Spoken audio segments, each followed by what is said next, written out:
Think of a place you want to be, a place you belong. It's a step up, a step forward, a statement, a strategy. It's where dreams take flight, where the fire burns hot, more than 50 years strong but built for today. Focus on the horizon of tomorrow. Inclusion, equity, citizenship, the real world and our world. We think harder, reach higher, live local, study global.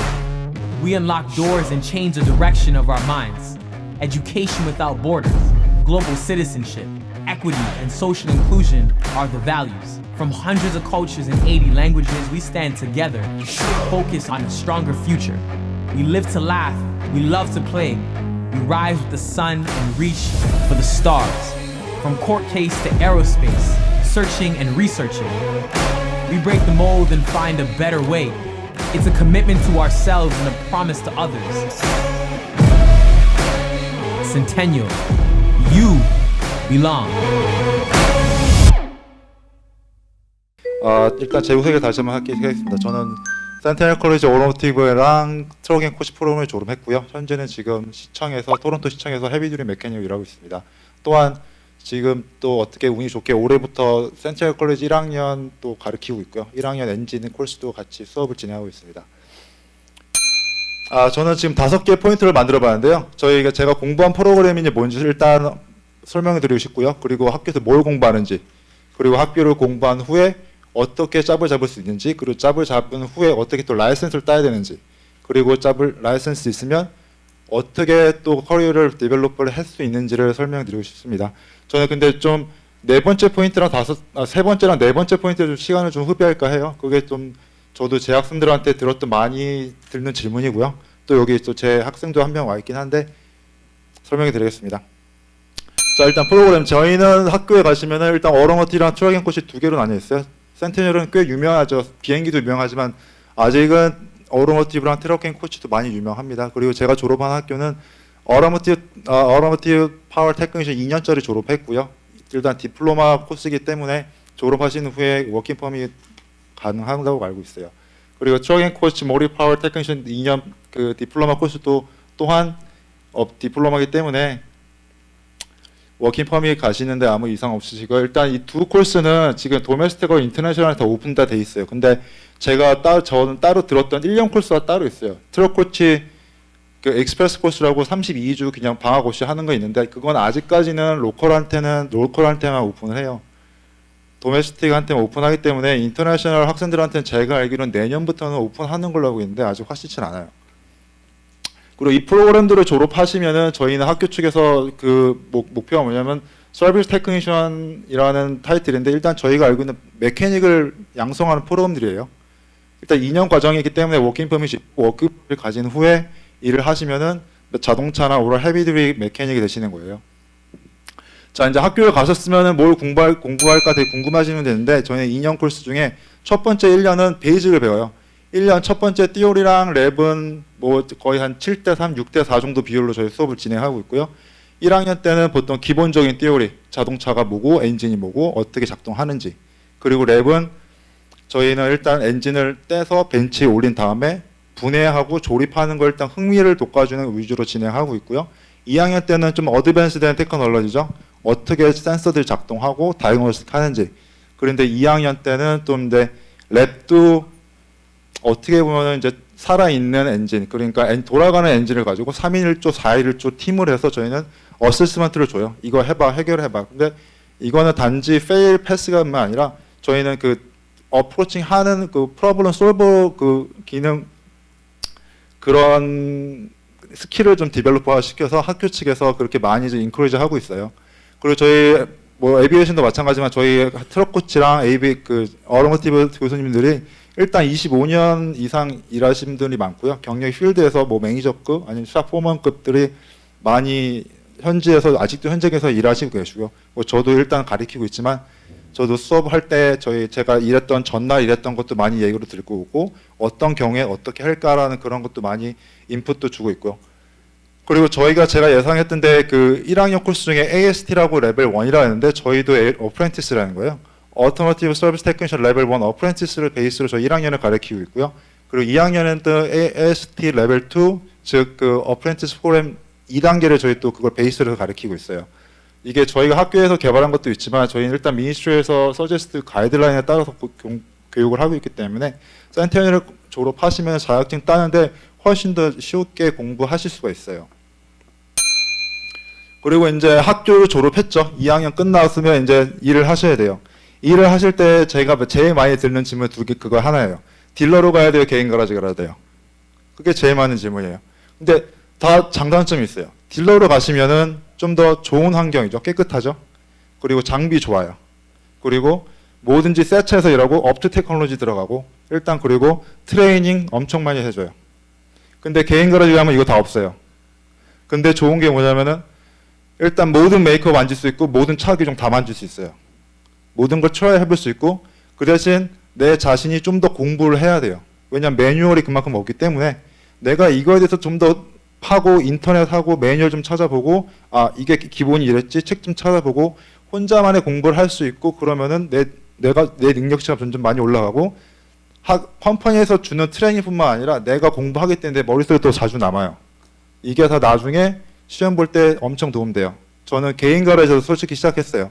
개인 가라지에서 3년 진짜 고생 많이 하고 나중에 자격증 따고 딜러 가서는 일이 엄청 쉬워지는 거예요. 왜냐면 난 이제 기본 알기 때문에 이거는 별 문제가 아니에요.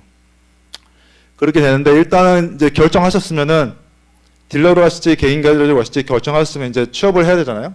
그럼 저희 학교 측에서 제 졸업생들에 한해서 저희 매번 이메일 업데이트를 해드려요. 왜냐하면 저희는 그 학교에서 많은 그 졸업생들도 있고 현지에서 일하시는 분들이 일단 매니저급들이 많기 때문에 그분들이 학교에 요청을 해요. 우리 올해 몇 명 필요해. 우리 누구 올해 몇 명 필요해라고 계속 저희가 업데이트 해드려요. 저도 아직까지 받고 있어요. 저 졸업한 지 지금 10년이 넘었는데 저도 아직까지 받고 그저께 TTC에서 사람 원한다고도 어플레이 하라고 나왔어요. 그리고 일단은 그런 게 업데이트가 들어오면 거기 어플라이 하는 것도 참 중요하고요. 그리고 또한 저희 학교에서 교수님들이 A라는 학생이 참 잘하고 있으면 A라는 학생한테 레코멘데이션을 해줘요. 너 혹시 이런 회사 가서 인터뷰를 봐볼래? 라고 얘기를 해요. 그런 건 진짜 어떻게 보면 되게 공부 잘하고 행동 바른 학생한테 저희는 항상 얘기해요. 저도 뭐 한두 학생이 지금 눈여겨보고 있긴 한데 그 학생들한테는 기회를 던져주고 싶어요. 좀 오픈 도어를 해주면은 그분이 좀 더 앞으로 나가시는데 쉽지 않을까 생각하고요. 그리고 학교에서 주최하는 자페어 이건 꼭 참여하셔야 돼요.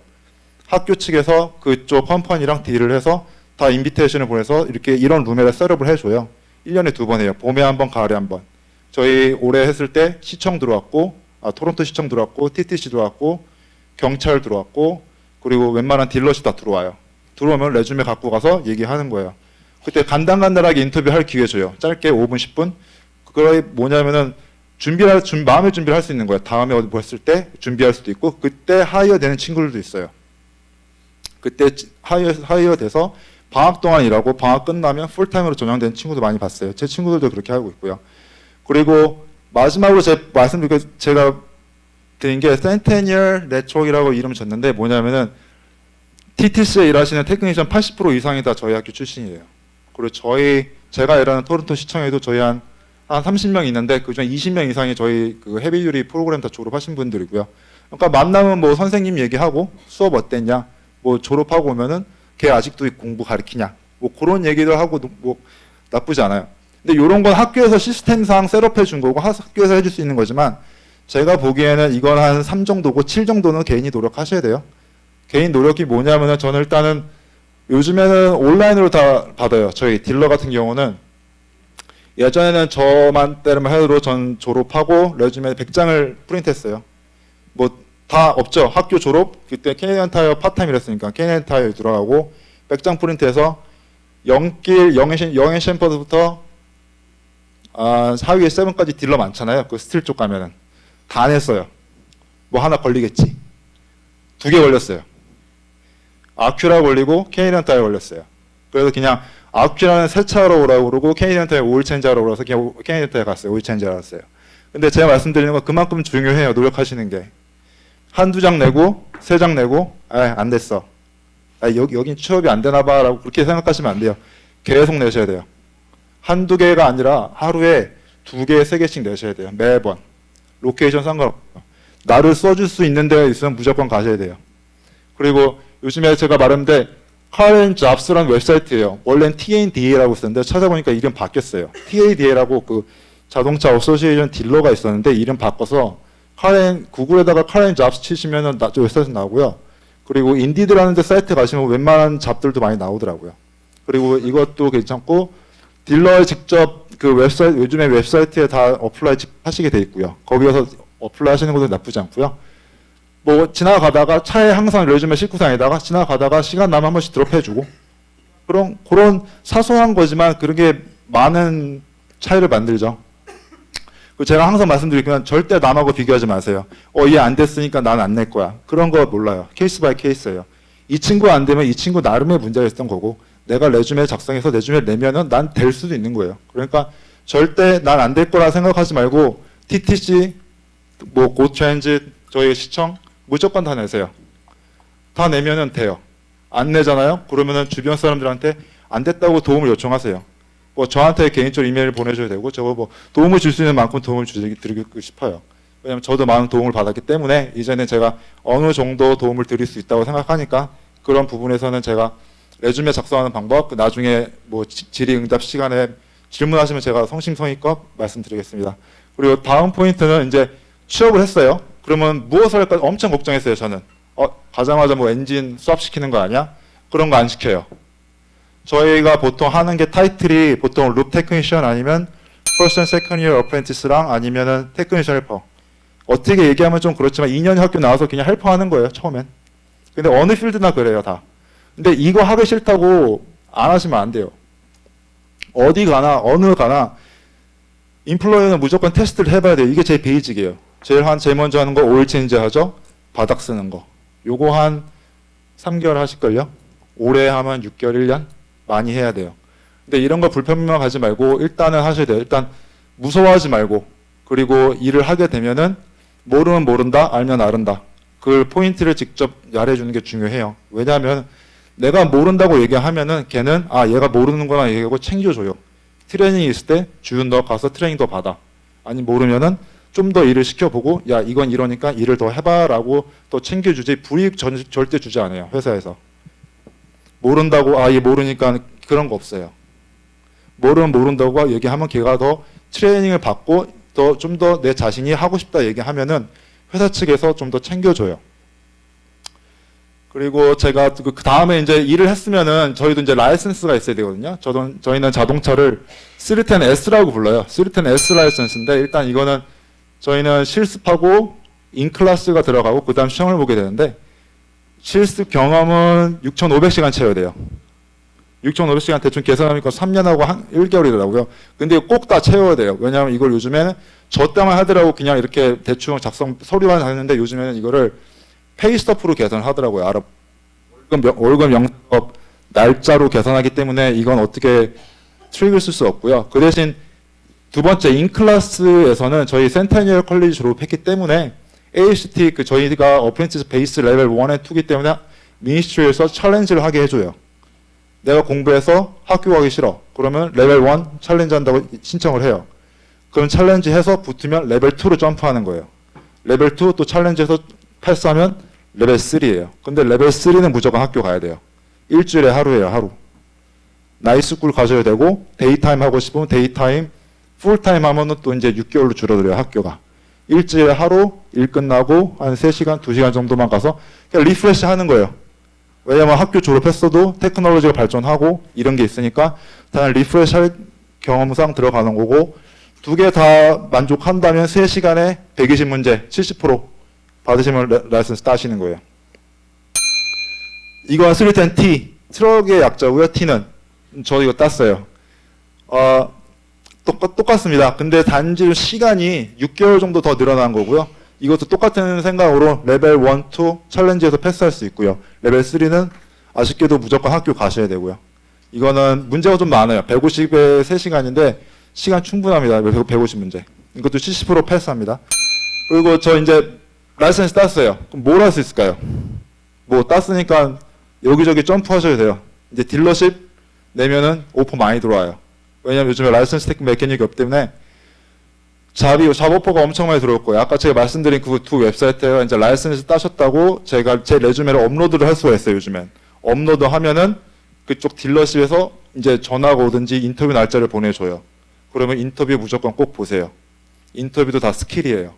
인터뷰를 하면 할수록 이 퀘스천이 이런 의도였구나라는 게 계속 각인이 되고 그거에 대해서 리서치하고 가시면 충분히 패스하실 수 있어요. 그리고 라이선스 따면 월급도 많이 올라가고요. 이런 거 이따 Q&A 씨한테 제가 러프하게 얼마까지 예상하시는데 말씀드릴게요. 그리고 저처럼 공무원에 들어갈 수가 있어요. 저희 뭐 아쉽게도 공무원 쪽에서는 아직까지는 라이선스를 많이 무조건 있어야 돼요. 근데 아쉽게도 저희는 310T랑 310S가 두 개 다 있어야지 하이어를 해요. TTC 같은 경우는 310T만 트럭만 있어야 돼요. 근데 저희 시청 같은 경우는 뭐 도라이나 토론토 시청 스티커 붙은 건 저희가 만지는 거기 때문에 저희는 두 개 다 있어야 되고, 하지만 무조건 어떤 종류의 라이선스가 있든지 간에 이거는 무조건 더 도움이 되세요. 그러니까 필드를 시작했으면은 자격증을 따시는 건 당연하다고 생각하시고 일하시면 됩니다.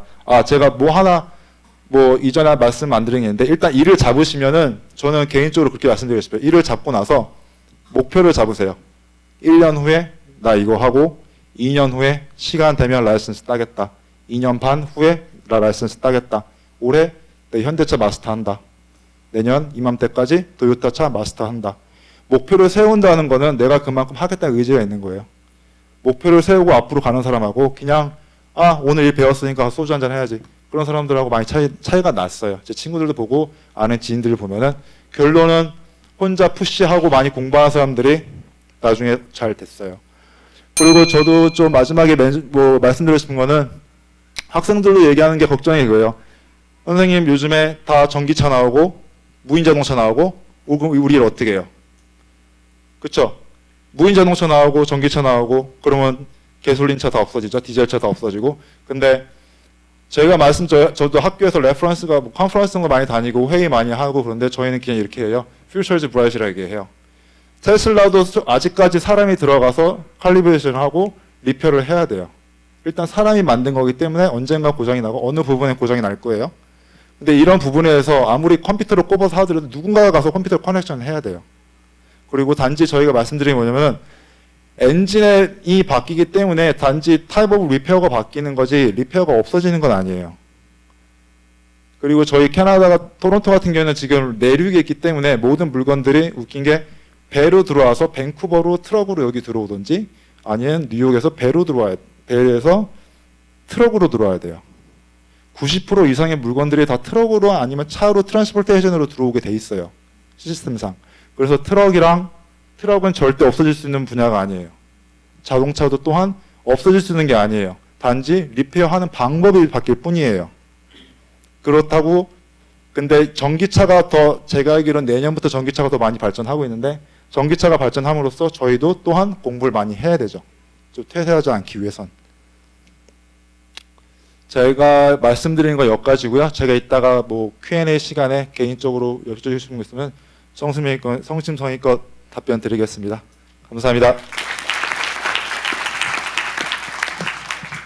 네, 감사합니다. 이제 마지막으로 심우승 패널의 소프트웨어 공학 관련 프레젠테이션 보시겠습니다.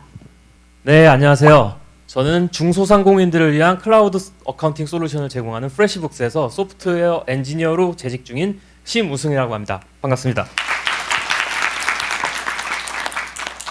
요즘 스템이다, ICT다 해서 IT 분야가 상당히 뜨거운데요. 저는 제 발표를 시작하기에 앞서서 잠깐 제 소개를 말씀을 드리겠습니다.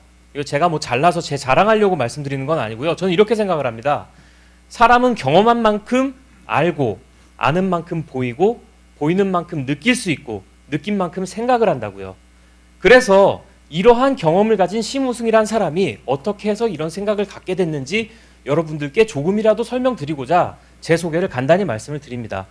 저는 한국에서 제 커리어를 시작을 했습니다. 한국에서 대학을 졸업을 하고 삼성전자에서 휴대폰 개발을 약 한 3년 반 정도 하다가요.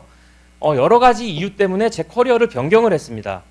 월화수목 금금금으로 대변되는 너무나도 긴 근무 시간, 야근 시간 이런 것 때문에 힘들기도 했고요.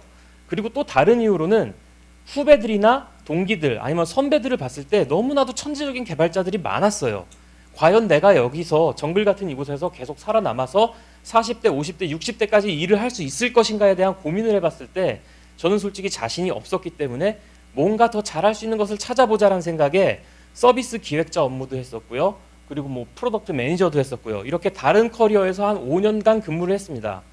그렇게 5년간 근무를 하다 보니 제가 원래 시작을 했던 소프트웨어 개발자라는 일이 너무나도 하고 싶었습니다. 하지만 한국에서는 이미 나이가 30대 중반이 다 돼가는 소프트웨어 개발자를 주니어로 뽑아주는 곳이 없었죠. 그래서 나이는 숫자에 불과하다는 것이 실제로 일어나고 있는 이곳 캐나다의 센테니얼 컬리지 소프트웨어 엔지니어링 테크놀로지 학과를 통해서 발을 딛게 됐고요. 네, 현재까지 재직 중에 있습니다. 제가 졸업을 한 소프트웨어 엔지니어링 학과를 보게 되면 크게 두 가지 프로그램이 있습니다. 테크니션 학과와 테크놀로지 학과가 있는데요. 테크니션 학과는 25개의 과목을 총 4학기 2년 동안 배우게 되어 있고요. 그리고 테크놀로지 학과 같은 경우에는 거기에 12과목을 더 배워서 3년 6학기로 제공이 되고 있습니다. 저는 사실은 테크놀로지 학과로 입학을 했다가 취업이 빨리 되는 바람에 졸업장을 빨리 따기 위해서 학교를 다니면서 테크니션 학과로 변경을 했고 회사를 다니면서 나머지 과목들을 듣고 졸업장을 받았습니다. 자, 제 임의대로 학교에서 제가 최종적으로 졸업한 테크니션 학과의 코스들을 좀 나눠봤는데요. 25개의 과목 중에 가장 많은 비중을 차지하는 과목들이 프로그래밍 랭귀지에 대한 과목들입니다. 8개의 과목이 있고요. 그리고 실제 현업에서 여러분들이 개발을 할 때 다른 사람들과 어떻게 협업을 하고 어떻게 기획을 하고 어떻게 개발을 할 것에 대한 방법을 배우는 과목이 총 5가지 과목, 그리고 소프트웨어의 데이터베이스 테스팅에 관한 과목들이 각각 2과목, 교양 과목이 4과목, 그리고 수학과 영어 과목들이 각각 2과목씩 있습니다. 자, 이렇게 코스들을 분석을 해봤을 때 소프트웨어 엔지니어링 분야를 졸업한 사람이 진출할 수 있는 전공 관련 커리어 중에서 가장 적합도가 높은 것이 소프트웨어 개발이다라는 것이 한눈에 보입니다. 그래서 오늘은 이 소프트웨어 개발자라는 직업 세계에 대해서 좀 더 자세히 알아보도록 하겠습니다. 제가 4인 가족의 생계를 책임져야 되는 가장임에도 불구하고 남들이 좋다 하는 나름 괜찮은 대우를 받는 직장을 포기하고 캐나다까지 건너오게 된 것에는 소프트웨어 개발자라는 직업이 갖고 있는 너무나도 큰 매력이 있었기 때문입니다. 일반적으로 소프트웨어 개발자의 가장 큰 매력은 바로 시장의 수요가 많다는 것입니다. 이건 제가 처음에 한국에서 대학을 입학을 했던 1999년도에도 있었고요. 현재 20년이 지난 지금까지도 수요가 매우 높습니다. 여러분들 중학생 때 다 배웠을 텐데요. 아담 스미스, 수요 공급 법칙. 수요가 높으면 어떻게 되죠? 가격이 상승합니다. 그래서 고소득 직종 중에 하나가 바로 소프트웨어 개발자입니다. 자, 이렇게 고소득 직종이 수요가 높은 것이 수요와 공급의 불균형이 된 것이 비단 캐나다만의 이야기냐? 아닙니다. 전 세계적으로 공통적으로 일어나는 현상이고요. 여러분들이 충분한 기술을 가지시면은 이곳 캐나다뿐 아니라 한국에서, 일본에서, 싱가포르에서, 유럽에서, 미국에서 어디든지 가서 일할 수 있습니다. 실제로 저의 예전 직장 동료들이나 대학 동기들 중에 미국에서, 유럽에서, 싱가포르에서 일하고 있는 많은 동료들이 있고요. 그리고 현재를 기반으로 해서 또 향후 미래를 예측해 봤을 때 과연 미래가 어떨 것인가? 미래 역시 밝습니다. 아담 스미스의 보이지 않는 손 원리에 의하면 수요가 공급보다 많으면 보이지 않는 손이 조정을 해주죠. 하지만 20년이 지난 지금까지도 조정이 되지 않고 있는 시장이 바로 소프트웨어 개발자 시장입니다. 자, 이렇게 구하기 힘든 소프트웨어 개발자들이다 보니 회사에서는, 사실 IT 회사에서는 가장 중요한 크리티컬한 에셋이 뭐냐라고 했을 때 바로 개발자들입니다. 개발 코드도 아니고요. 그 회사의 서버도 아니고 개발자가 가장 중요한 에셋입니다. 그래서 그들에게 좀 더 편안한, 플렉서블한, 자유로운 근무 환경을 제공하고 있기 때문에 이것 역시 장점입니다. 자, 이렇게 좋은 개발자가 왜 보이지 않는 손에 의해서 조정이 되지 않았느냐? 개발자란 직업이 썩은 장승을 갖다 세워놔도 아무나 일할 수 있는 직업은 아니고요. 대부분의 엔지니어링 학과들이 그렇듯이 충분한 기술력이 있어야지만 일할 수 있는 분야이기 때문에 진입 장벽이 있기 때문입니다. 저 역시도 캐나다에 올 때 진입 장벽에 대한 고민이 많았습니다. 특히나 저는 캐나다에서 나고 자라고 교육받은 사람이 아니라 단 한 명의 외국인 근로자일 뿐이기 때문에 과연 내가 직업을 구할 수 있을까에 대한 걱정이 많았죠. 그래서 제가 가장 고민했던 그 진입 장벽들을 한번 살펴보면 내가 외국인이란 거, 그리고 떠듬떠듬 말하는 영어를 잘 못하는 사람이라는 거, 그리고 한국에서는 대학을 졸업했지만 캐나다에서는 컬리지를 졸업할 텐데 나의 학력이 과연 충분할 것인가, 그리고 캐나다에 대해서 여러분들이 알아보시면 많이 들으셨을 텐데요. 인맥이 중요하다는 말을 많이 하죠. 캐나다에 저의 인맥은 한 명도 없었습니다. 근데 내가 과연 직장을 구할 수 있을 것인가? 그리고 제가 한국에서 3년 반 동안 개발을 했지만 휴대폰 개발은 캐나다에서 찾을 수가 없었습니다. 예전에는 블랙베리가 있었는데 제가 올 때만 해도 망해버렸어요. 그래서 저는 휴대폰 개발을 다시 할 수도 없고 소프트웨어란 분야가 사실은 공학 분야 중에서 가장 최근에 생긴 분야 중에 하나예요. 그만큼 기술 발전 속도가 눈부시기 때문에 제가 커리어를 중단한 5년 동안 너무나도 많은 변화가 있었어요. 그래서 제가 설령 휴대폰 회사가 있다 하더라도 들어가서 일할 수 있는 상황이 전혀 아니었죠. 그런데 제가 캐나다에 와서 6년간 살고 5년간 근무를 하면서 실제 느꼈던 진입장벽은 뭐냐? 여러분들도 다 아시겠지만 외국인이란 거 전혀 문제되지 않습니다. 여러분들이 워크퍼밋을 가지고 아니면 영주권을 받고 밸리드한 신분 상태만 확보가 된 상태라면은 얼마든지 일하는데 문제가 없습니다. 영어 제가 처음에 구직할 때 전혀 문제 없었습니다. 저 영어 정말 못하거든요. 그 한국에서 나고 자라고 교육받은 공돌이 중에 한 명일 뿐이에요. 영어는 고등학교 수능 보고 나서부터 전혀 쳐다보지도 않았었습니다. 하지만 제가 직장을 구할 때 영어는 그렇게 큰 장벽은 아니었어요. 물론 어느 정도의 영어 실력은 필요합니다. 상대방이 질문하는 거 알아들을 수 있어야 되죠. 제가 생각하는 기술적인 지식을 상대방에게 전달할 수 있어야 되는데 플루언트하게 할 필요는 없습니다. 핵심만, 논리만 간단하게 전달할 수 있으면 됩니다. 그런데 요즘에는 사실은 여기에 살짝 물음표가 생겼어요. 제가 그래도 5년간 근무하면서 조금씩은 그래도 진급을 하지 않았겠습니까? 제 위치가, 제 롤이 점점 넓어짐에 따라서 회사에서 그 원하는 요구치가 좀 달라졌는데요. 주니어 엔지니어랑 시니어 엔지니어랑 프린시플 엔지니어랑 받는 연봉 차이를 보면 사실 2배, 3배가 납니다. 근데 시니어 엔지니어와 프린시플 엔지니어가 일 양적으로 봤을 때, 퀄리티가 아니라 양적으로 봤을 때 2배, 3배의 일을 하느냐? 사실은 아니에요. 아닌데 왜 그들에게 2배, 3배의 연봉을 주느냐? 그들이 지금까지 쌓아온, 갖고 있는 노하우와 지식과 경험, 이것들을 모든 팀원들에게 전파를 하고 그들을 이끌고 나가서 다른 사람들이 이전보다 20%, 30% 이상 더 일을 많이 할 수 있게 하는 것을 기대하기 때문입니다.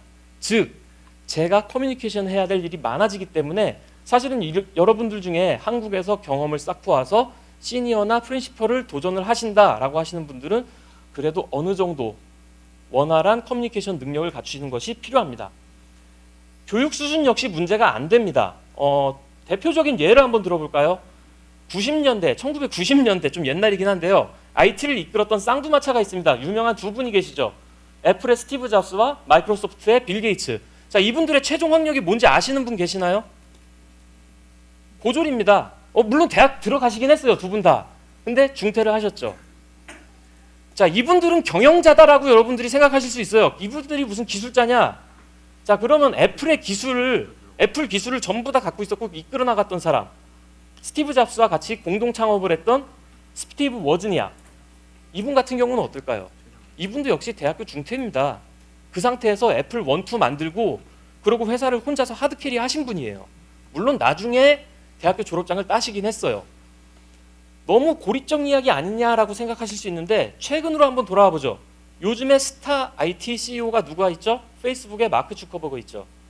마크 주커버거 같은 경우에도 하버드 대학교에 입학을 했지만 2년인가 3년 다니고 중퇴를 하고 페이스북을 차립니다. 자, 이분들이 고졸이라서 사회적으로 뭔가 디스어드밴티지가 있었을까요? 아닙니다. 너무 천재적인 사람들의 이야기만 하는 거 아니냐 할 수 있는데 실제 필드 나가면 통계적으로는 사실 학사 이상의 학위를 가진 분들이 압도적으로 많은 건 사실입니다.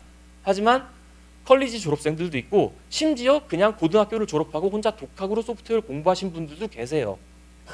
그리고 대학교를 졸업했지만 소프트웨어 공학이 아니라 뭐 수학과라든지 자연과학이라든지 이쪽 분야를 졸업을 하시고 나중에 혼자 공부해서 소프트웨어 엔지니어 하시는 분들도 계십니다. 제가 지난주에 채용을 해서 지난주부터 출근하는 저희 팀 신입사원도 수학과 출신이에요. 근데 혼자서 한 4년 정도 공부를 해가지고 이쪽 분야에 발을 디디신 분입니다.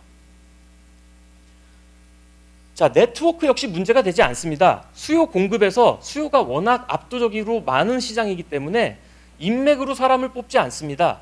인맥은 오히려 회사가 이용을 합니다. 사람 뽑기가 너무 어려운데 네 친구 중에 잘하는 애 있으면 제발 좀 소개시켜줘. 그리고 그렇게 해서 채용이 되면 5,000불, 10,000불씩 보너스를 줍니다. 인맥이 없어도 여러분들 채용이 얼마든지 될 수 있는 시장 중에 하나가 소프트웨어 개발자 분야입니다. 자, 결국 남은 거는 경험이라는 부분인데 경험이 왜 중요하냐? 다른 테크니션 분들은 아까 자격증 얘기 많이 하셨는데요. 불행히도 소프트웨어 분야에서는 꼭 필요한 자격증, 이것만 있으면 살 수 있다, 이런 거 하나도 없어요. 자격증들은 매우 많지만 그게 취업에 있어서 이 사람의 실력을 증명함에 있어서 절대적인 가치를 갖고 있는 그런 자격증들은 아니거든요. 그래서 서류상으로 봤을 때 이 사람의 실력을 가장 객관적으로 보여줄 수 있는 지표 중에 하나가 경험입니다. 그래서 실제로는 그 진입 장벽은 그 사람의 실력이고요. 특히나 주니어 같은 경우에는 면접 때 보여지는 이 사람의 포텐셜, 가능성에 대해서 많이 보는 편입니다. 자, 그럼 이 진입 장벽을 어떻게 해서 우리가 극복할 수 있는지에 대해서 잠깐 말씀을 드리면요. 가장 대중적이고 일반적인 방법은 컬리지나 유니버시티 같은 정규 교육기관을 통해서 교육을 받는 것입니다. 자, 그런데 교육을 받는다고 해서, 졸업을 했다고 해서 나 이제 충분한 실력을 갖췄다고 말할 수 있을까요? 여기 그림에도 보이지만 바닥에 있던 거하고 크게 차이가 안 나요. 여러분들이 혼자 셀프 트레이닝을 많이 하셔야 됩니다. 학교에서 가르치지 않는 것들을 많이 스스로 공부를 하셔야 되고요. 학교에서 가르치는 것보다 좀 더 심도 있게 깊이 있게 나가셔야 됩니다. 그리고 학교에서 만약에 코업이나 썸머잡 같은 찬스가 있다면 워크 익스피리언스를 쌓는 것은 여러분들이 나중에 취업을 할 때 가장 강력한 무기가 될 수 있습니다. 자, 본 그림은 소프트웨어 개발 과정을 도식화해 놓은 그림인데요. 각 회사마다 제품 특성 따라 팀마다 프로세스는 조금씩 상이할 수는 있지만 가장 일반화된 그림입니다. 소프트웨어 개발자는 본 프로세스에서 전 과정에 걸쳐서 두루두루 관여를 하고 있고요. 특히 상단에 보이는 세 과정, 메인테넌스, 플래닝, 그리고 디벨롭먼트 과정에는 상당히 인텐시브하게 관여를 하고 있습니다. 그래서 고객을 만나서 그들의 니즈가 뭔지 듣고 이해를 하고 분석을 할 수 있는 능력이 있어야 되고요. 그 결과를 바탕으로 해서 제품의 플랜과 디자인을 하게 되고요. 거기에 필요에 따라서는 신규 기술에 대한 연구 개발을 하게 되고요. 그것들을 바탕으로 해서 제품을 만듭니다. 제품을 만들면 끝이 아니고 제품을 만들어서 시장에 출시한 다음에 생기는 문제점들에 대한 메인테넌스 역시 하는 것이 소프트웨어 개발자의 몫입니다. 자, 여기서 잠깐 여러분들이 보시면 일반적인 공학 계열의 잡과는 다른 점이 하나가 있습니다. 일반적으로 말했을 때 공학 계열은 유니버시티나 마스터나 아니면 마스터 디그리나 박사 학위를 갖고 계신 분들이 제품의 설계와 기획과 디자인을 합니다. 그리고 테크니션이라는 타이틀을 갖고 계신 분들이 실제 거기에 제조 과정과 유지 보수, 운영에 참여를 합니다. 그런데 보시면 소프트웨어 개발자는 기획부터 설계부터 제작, 유지 보수, 관리 모든 과정을 단 한 사람이 합니다. 제가 앞에서 교육 수준은 진입 장벽이 아닙니다라고 했습니다. 이것은 하나의 장점이기도 하지만 단점이 될 수도 있어요. 그게 왜 그렇느냐? 여기 화면을 보시면 알겠지만 대학교를 졸업한 사람도 소프트웨어 디벨로퍼 시장에 들어옵니다. 컬리지를 졸업한 사람도 똑같이 들어옵니다. 고등학교를 졸업하고 혼자 독학하신 분들도 똑같이 들어옵니다. 모두 같은 경쟁 시장에서 경쟁을 해야 돼요. 단순히 수치만으로 봤을 때 대학에서는 4년 동안 공부하신 분들이고 나는 컬리지에서 2년 혹은 3년만 공부했어요.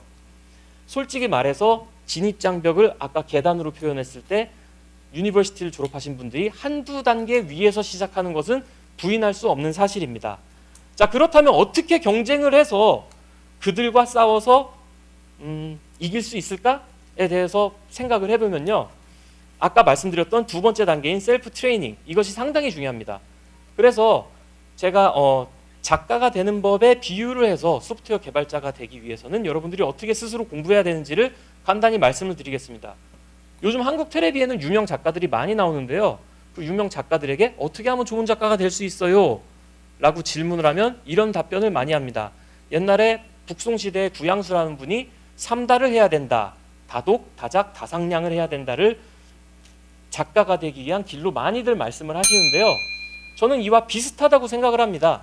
작가는 자신이 생각한 어떤 사상, 이론, 논리 혹은 자신의 감성을 글로 표현해서 많은 사람들에게 알리는 것을 목표로 하는 사람입니다. 소프트웨어 개발자는 자신이 생각하고 있는 제품을 코드 안에 프로그래밍 랭귀지, 언어를 통해서 구현을 하고 그 언어 안에 논리를 구현을 하고 그리고 그것을 사용자들에게 쓸 수 있도록 만들어주는 사람이죠. 자, 그럼 먼저 다독입니다. 여러분들이 학교를 다니시게 되면 컬리지에서는 많은 과제에 시달리시게 될 거예요.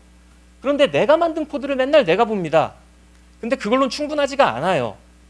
좋은 작가들이 쓴 글들을 보고 어떤 글이 좋은 글인지를 느껴야 되는 만큼 코드 역시 좋은 개발자들이 만든 좋은 코드를 많이 읽고서 느껴야 됩니다.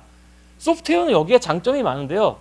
깃허브에 가면 세계적으로 유명한 개발자들이 오픈소스로 공개해 놓은 코드들이 너무나도 많습니다.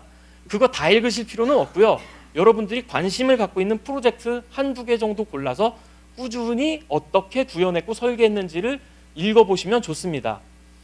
거기서 끝나면 안 되고 실제 제품 디자인을 할 때 어떻게 해야 되는지 디자인 패턴, 개발 방법론, 엔지니어링에 관한 책들도 많이 읽으셔서 자신의 기본 소양으로 쌓으셔야 됩니다.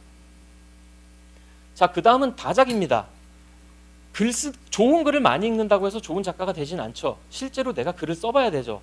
머릿속에 생각한 로직과 내가 글로 쓴 로직은 상당히 다릅니다. 마찬가지로 개발자 역시 실제로 내가 제품을 많이 디자인해봐야 되고 내가 많이 개발을 해봐야 됩니다.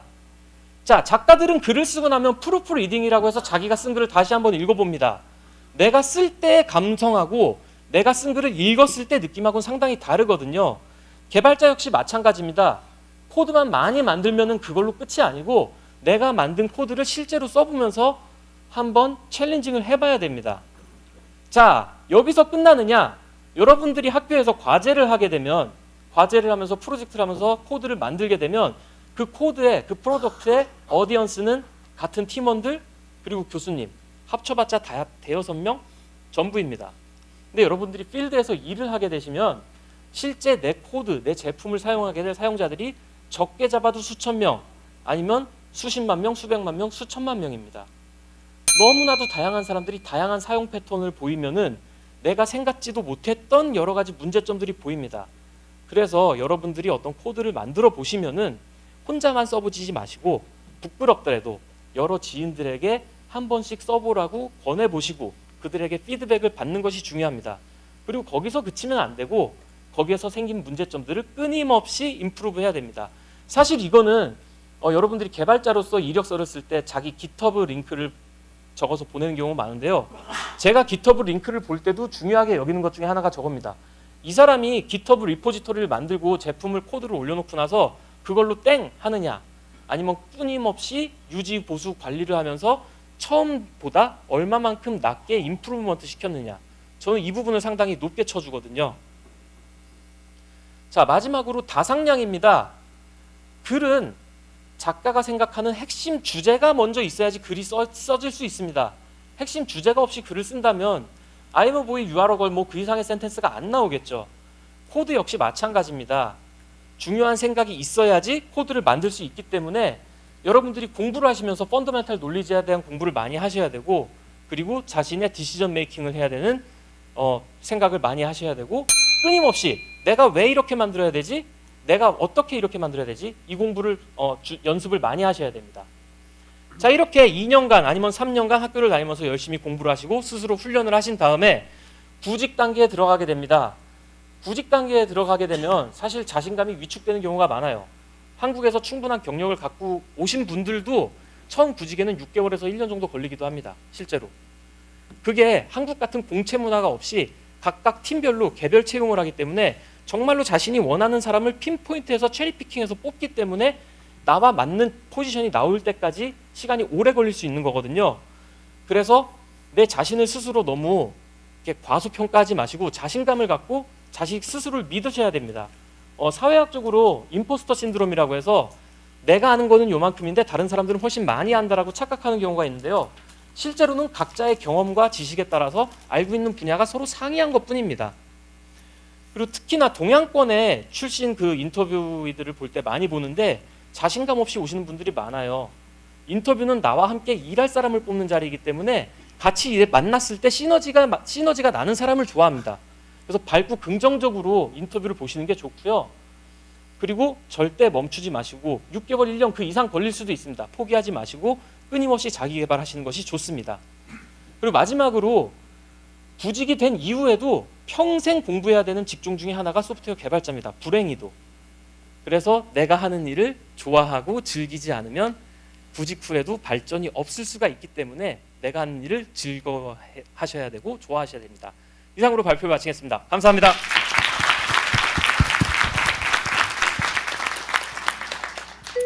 여러분들이 이 행사에 대해서 어떻게 알고 오셨는지는 모르겠는데 오늘 주제가 엔지니어링이잖아요. 뭐 주제에 맞게 정확하게 짚어주신 분도 계시고 또 살짝 다르지만 본인의 경험을 좀 더 살려주신 분도 계십니다. 뭐 아까 말씀하셨을 수도 있는데 지금 본인의 이런 커리어를 이제 셀렉트 했을 때, 골랐을 때와 지금 일해보면서 그런 만족도 이런 거에 대해서 조금 짧게나마 한 분씩 먼저 나눠주시고 그 다음에 제가 이제 question and answer 피리어드를 여러분들께 오픈하도록 하겠습니다. 그래서 일단 의정 씨 같은 경우는 그래도 뭐 캄보디아 생활이 좀 기억에 남으니까요. 그 프로그램 자체에 대해서 그런 만족도 같은 거 조금만 더 설명을 해주시면 좋겠습니다. 일단 저는 오늘 제가 정보를 더 많이 얻어가는 것 같아요. 왜냐면 이제 졸업을 하고 저도 워크 퍼밋을 받은 지 이제 일주일이 됐거든요. 그래서 저도 이제 구직 활동을 시작하고 있고 되게 많은 고민과 걱정들이 있었는데 오늘 진짜 많이 첫 번째로 배워가는 것 같고 뭐 인턴십에 관련해서는 정말 이벤트 분야에 관련해서 모든 걸 축소시킬 만큼 다 거기 안에 들어있었기 때문에 많이 배웠고 경제적인 부분에서도 걱정을 정말 덜고 오히려 더 얻었다고 할 수 있을 정도로 많은 걸 느끼고 보고 배워갔기 때문에 저는 그런 글로벌 인턴십에 관련해서 만약에 질문을 해주시면 그거에는 제가 답변을 해드릴 수 있을 것 같습니다. 네, 감사합니다. 한민우 씨. 저 같은 경우도 항공정비를 그냥 단지 멋있다고만 생각해서 시작을 했는데 일을 시작하면서 더 좋아진 것 같습니다. 다른 직업들도 뭐 잘은 모르겠지만 저희 같은 직업은 맨날이 항상 다르기 때문에 언제 어디서 어떻게 일이 터질지 모르기 때문에 항상 새롭기 때문에 굉장히 즐거운 것 같고요. 그리고 무엇보다 항공사에서 일하게 되면 항공 베네핏이 정말 좋기 때문에 여행 엄청나게 다니실 수 있습니다. 그렇기 때문에 정말 좋다고 저는 느끼고 있습니다. 맛보기로 어떤 베네핏이 포함인지 살짝만 알려주실 수 있을까요? 일단 항공료 같은 경우에는 거의 그냥 텍스만 공항세만 내는 수준의 공항세가 얼마냐면 한국 왕복 티켓 한 80불 정도 합니다. 그리고 비즈니스 티켓도 1년에 한 5장씩 나오기 때문에 비즈니스 또 타실 수 있고 그리고 저희 회사 같은 경우는 펜션이 굉장히 잘 돼 있어서 나중에 리타이어 하시고 나서도 굉장히 좋은 연금을 받고 계실 수 있습니다. 그거 이외에는 그게 제일 큰 것 같아요. 항공 베네핏이 제일 큰 것 같아요. 네, 감사합니다. 다른 분들 지금 굉장히 고민하고 계신 것 같습니다. 네. 네, 저는 자동차를 먼저 시작했고요. 자동차를 일하다 보니까 공무원이 하고 싶었어요. 그래서 공무원 하고 싶어서 어떻게 하면 공무원 할까 했는데 트럭이 필요했어요. 그래서 트럭을 해서 공무원 바로 됐습니다. 지금 상당히 만족하고요. 공무원이 되면 좋은 거는 뭐 항공권은 아니지만 그냥 나름대로 베네핏도 괜찮고요. 그리고 저희도 펜션 되게 좋아요. 펜션 좋고 일단 일하는 근무 환경도 좋고 시간이 되게 여유롭게 일하는 시간이고 저는 6시 출근했다가 2시 반이면 퇴근을 해요. 아니면은 일주일에 4일만 근무하는 시간도 있고요. 약간 좀 더 가족적인 환경에 일할 수 있는 부분에서 공무원이 참 괜찮다고 생각했습니다. 그런 부분에 대해서 질문 있으시면 제가 성심성의껏 아는 한도 내에서 답변해 드리겠습니다. 네, 저 루저가 되는 기분인데요. 베네핏도 뭐 그다지 뭐 그렇지 않고 한 가지 있습니다. 저희 IT 회사들 다 있는 건 아닌데요. 저희 있는 회사들이 종종 있거든요. 여러분들 구글 이야기를 들어보시면 구글은 일주일에 하루는 각자 자기가 하고 싶은 일을 한다라고 하죠. 저희 회사도 그게 있습니다. 매주는 아니지만 1년에 24일은 이노베이션 데이라고 해서 그냥 자기가 하고 싶은 공부를 할 수 있는 날이 있습니다. 그날은 회사 출근 안 해도 되고요. 그리고 꼭 제품에 관련된 걸 연구할 필요도 없고 자기가 공부하고 싶은 거를 그냥 공부하면 됩니다. 예, 뭐 그 정도가 다인 것 같네요. 네, 감사합니다. 그러면 저희가 이제 Q&A를 여러분께 오픈하도록 하겠습니다. 손을 들어서 표해 주시면 저희 자원봉사자들이 돌아다니면서 마이크를 전해드리겠고요. 궁금하셨던 점 부끄러워하지 마시고 마음껏 물어주셔야 이 시간이 풍부해지니까요. 부탁드리겠습니다. 자, 질문 있으신 분 손 들어서 표해 주시겠습니까? 네, 저는 여성분한테 질문이 있습니다. 학생 비자로 4개월 동안 밖으로 나가셨는데 그동안 비자 문제는 어떻게 하셨는지 궁금합니다. 그런 비자 문제 같은 경우는요, 학교 안에서 연계돼서 가는 거기 때문에 학생 비자가 있으시면 문제가 없어요. 근데 만약에 다른 나라로 가는 거기 때문에 캄보디아 비자를 얻으셔야 돼요. 근데 그거가 진행되기 전에 이미 이 인턴십이라는 기회가 인터내셔널 학생들한테도 오픈이 되어 있기 때문에 비자 처리 같은 건 학교랑 그 다음에 그 연계되는 회사에서 같이 도와줘요. 그래서 그 부분은 걱정을 안 하셔도 돼요. 감사합니다. 네, 감사합니다. 다음 질문. 네, 여기 앞쪽에 있거든요. 저는 일단 지금 어학원을 다니고 있고 이제 센테니얼 컬리지로 가고 싶어하는 학생인데 그 수업을 듣는 언어에 대해서는 그 좀 어려운 게 있나 싶어가지고 특히 팀스무님 네, 저 언어를 잘 모르고 오셨다고 하셨는데 그 영어를 좀 이해를 잘 되셨는지 그게 너무 궁금해서요. 영어 같은 경우에는 사실은 쉽지는 않았습니다. 특히나 한국에서 접하는 언어는 뭐라고 해야 되나, 표준화된 미국식 영어를 가장 많이 접하잖아요. 근데 실제로 여기 와서 수업을 듣게 되면은 다양한 출신 국가들의 교수님들이 많이 계십니다. 실제로 제가 근무를 해서도 보면 인도에서 오신 분들, 동유럽에서 오신 분들, 아니면 중국, 일본, 한국에서 오신 분들이 실제 현장에도 많이 계시고 학교의 교수님으로도 많이 계세요. 그럼 각각의 출신 국가에 따라서 억양이 많이 다르거든요. 그래서 말이 어려웠다기보다는 사실 그 억양을 알아듣는데 처음에 한 학기가 걸린 것 같아요. 근데 한 학기 정도는 잘 넘기면 그 다음부터는 각 나라의 억양을 잘 이해하실 수가 있고요. 심지어 그 어학적으로 센스 있는 친구들은 거의 한 12개국의 영어를 따라할 정도로, 성대모사를 할 정도로 잘하는 친구들이 생겨요. 예, 그래서 한 학기 정도는 약간 고생을 하실 수도 있다. 어학원에서 못 들어본 새로운 억양을 경험할 수 있다라는 건 좀 인지를 하시는 게 좋을 것 같습니다. 감사합니다. 네, 감사합니다. 네, 저기 뒤쪽에 손 드셨거든요. 부탁드립니다. 네, 저는 그 오준원님께 질문을 하고 싶은데요. 네.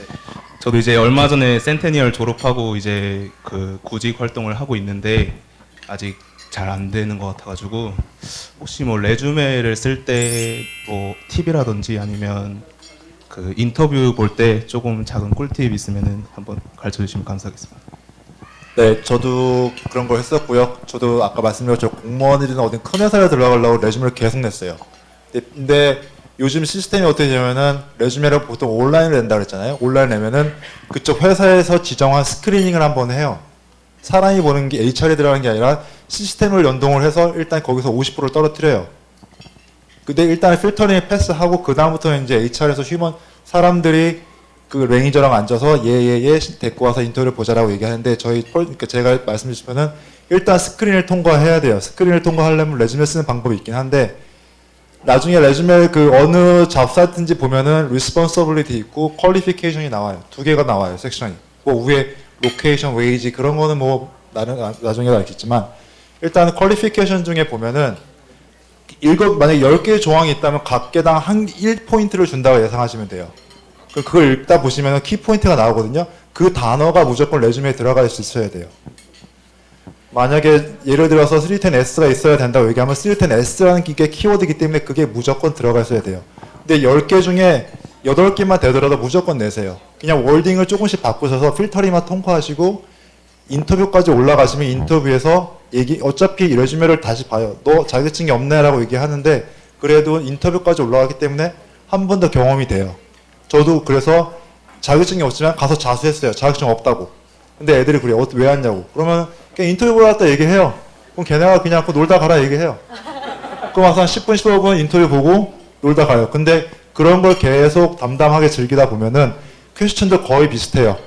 공무원들 쪽에서 물어보는 거는 저는 TTC도 봤었고 고 봤었고 용위즘 봤고 필에서도 일했었으니까 한 4개, 5개를 봤는데 제일 먼저 물어보는 게 뭐 테크니컬 물어보는 거는 거의 안 물어봐요. 테크니컬 한두 개밖에 안 물어봐요. 근데 그 다음에 물어보는 게 헬스 앤 세이프티 그리고 시츄에이션을 물어봐요. 너랑 네 코워커가 이렇게 일하는데 이런 상황이 있으면 어떻게 리스폰스 할래? 라고 물어봐요. 그러니까 이런 거 어떻게 리액션 하냐 얘기하는 거에 따라서 그게 당락이 결정되고 그 말할 때 또 키워드를 얘기해 줘야 돼요. 저도 그렇게 해서 토론토랑 TTC랑 동시에 됐었어요. 감사합니다. 네, 제가 조금 더 갖다 붙여보자면 많은 분들께서 이제 특히 한국 분들은 굉장히 정직하게 이제 이력서를 많이들 쓰세요. 예를 들어서 레스토랑에서 알바를 했다 그러면은 서버 끝이에요. 그런데 여러분도 알다시피 레스토랑 서버라는 것은 커스터머 서비스, 그죠? 뭐 계산, 돈도 만져야 돼요. 뭐 메뉴도 잘 알아야 돼요. 뭐 다이어트리 리스트릭션도 알아야 돼요. 이런 것들을 좀 더 생각을 해보시면 아주 심플한 그런 잡 이제 경력이 레저메를 쓸 때는 조금 더 컴플렉스하게 충분히 나올 수가 있거든요. 그래서 이제 지원하시는 어느 직종이든지 간에 지원하실 때 그 회사에 대해서 많이 공부를 해보시고 그 회사가 많이 쓰는 언어를 사용하셔서 레저메를 조금 고쳐보시면 이런 스크링에도 아마 많이들 도움이 되지 않을까라는 생각을 해봅니다. 네. 안녕하세요. 랩하시는 줄 알았습니다. 네. 제가 항공정비사 그쪽으로 가려고 하는데 대학교를 아직 못 정했거든요. 근데 외곽으로 빠지는 게 나을지 아니면 토론토에서 하는 게 나을지.